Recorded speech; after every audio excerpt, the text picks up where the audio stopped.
Hey guys, welcome back to another mini vlog. ఈ సమ్మర్ని తట్టుకోవడం మాత్రం చాలా కష్టమే. స్టార్టింగ్లోనే ఎలా ఉందంటే ఎండుకొచ్చేపాటికి ఇంకెలా ఉంటుందో. సో ఖచ్చితంగా ఈ సమ్మర్లో సీజనల్ ఫ్రూట్స్ మాత్రం ట్రై చేస్తూనే ఉండాలి. ఓన్లీ తాటి ముంజలనే కాదు, డిఫరెంట్ కైండ్. ఒక్కొక్క దాని గురించి మనం ఒక్కొక్క షార్ట్లో డిస్కస్ చేద్దాం. నేను ప్రజెంట్ తాటి ముంజలు ఎందుకు తీసుకుంటున్నా అంటే వీటిలో వాటర్ కంటెంట్ అనేది ఎక్కువగా ఉండటం వలన బాడీ హీట్ని రెడ్యూస్ చేసి కూల్గా ఉంచుతుంది. అండ్ పొటాషియం వలన బ్లడ్ సర్క్యులేషన్ బాగా జరిగి హార్ట్ని హెల్తీగా ఉంచడంలో యూజ్ అవుతుంది.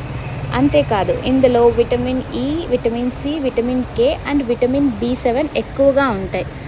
అండ్ ఇది మనకి లివర్ డిసీజెస్ని కూడా రెడ్యూస్ చేస్తుంది. అండ్ దీన్ని ఫేస్ ప్యాక్లా కూడా మనం యూజ్ చేయొచ్చు. Clear skin and acne free skin వచ్చేలా చేస్తుంది. సమ్మర్ వల్ల వచ్చే ర్యాషెస్ని కూడా ఇది చాలా భాగం తగ్గిస్తుంది అనమాట. ఫైనల్లీ ఏంటంటే డేకి ఏదో ఒక ఫ్రూట్ ఖచ్చితంగా